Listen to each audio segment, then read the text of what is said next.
Headlines 24 खबरों की हकीकत में आपका स्वागत है। मैं आपके साथ जफर हसन सिद्दीकी। आइए एक नज़र डालते हैं आज की खास खबरों पर। महाराष्ट्र के नांदेड़ में लॉकडाउन की उड़ी धज्जियां। प्रदर्शनकारियों ने गुरुद्वारा के पास बैरिकेडिंग तोड़कर उपद्रव किया। जी हां, महाराष्ट्र के नांदेड़ जिले में लॉकडाउन को तोड़कर हजारों लोग सोमवार को गुरुद्वारा के पास लगी बैरिकेडिंग को तोड़कर सड़क पर आ गए।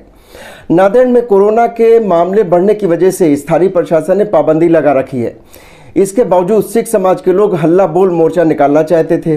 मोर्चा रोकने के लिए पुलिस ने गुरुद्वारा के पास बैरिकेडिंग लगा रखी थी, लेकिन नाराज भीड़ ने खुलेआम तलवार लहराते हुए बैरिकेडिंग को ध्वस्त कर दिया। पुलिसकर्मी हजारों की भीड़ और तलवार से लैस लोगों के आगे बेबस नजर आए। प्रदर्शनकारियों ने पुलिस पर हमला कर दिया और पुलिस की गाड़ियों को भी नुकसान पहुंचाया है। कोरोना अभी जिंदा है और शक्तिशाली भी है। देश में कोरोना वायरस के बढ़ते मामलों को लेकर कोविड टास्क फोर्स ने चिंता जताते हुए कहा है कि महामारी की हालत बद से बदतर हो रही है। यह हमारे लिए गंभीर चिंता का विषय भी है। नीति आयोग के सदस्य वीके पॉल ने कहा है कि ट्रेंड से पता चलता है कि वायरस अभी भी बेहद सक्रिय है और हमारे सुरक्षा चक्र में प्रवेश कर रहे हैं। जब हम ये सोच रहे थे कि हम इसे नियंत्रण में ला सकते हैं, उसी वक्त उसने जबरदस्त जवाबी हमला किया है। भारत में अब तक कोरोना के 11,064 जीनोम सैंपल की सीक्वेंसिंग की गई है। इसमें यूके वेरिएंट 807 मिले हैं, जबकि 47 में साउथ अफ्रीका वेरिएंट मिले हैं और एक में ब्राजील वेरिएंट मिला है। बेंगलुरु में नहीं लगेगा लॉकडाउन। कोरोना के बढ़ते केसों के बीच बोले कर्नाटक के सीएम बीएस येदियुरप्पा।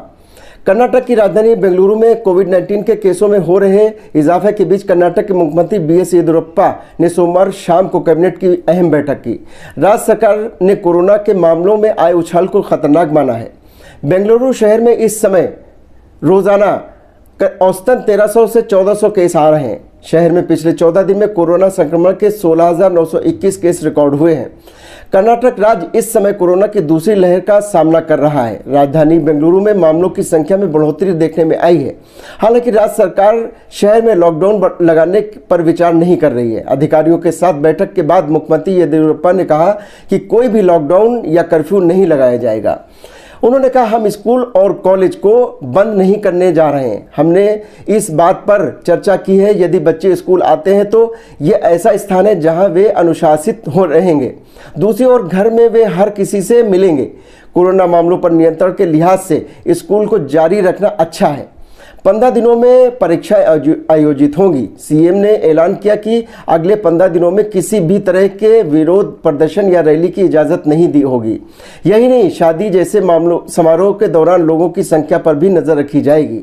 राज्य सरकार का कहना है कि कोरोना संक्रमण के जो मामले सामने आए उनमें 20 से 40 वर्ष आयु के वर्ग के लोगों की ही संख्या ज्यादा है। म्यांमार से आए शरणार्थियों के लिए भोजन रिफ्यूजी कैंप की मनाही वाला मणिपुर सरकार का आदेश वापस ले लिया गया है। मणिपुर सरकार ने अपना वो आदेश वापस लिया है जिसमें जिला प्रशासन को म्यांमार से आने वाले शरणार्थियों को भोजन और रहने का इंतजाम करने से मना किया गया था।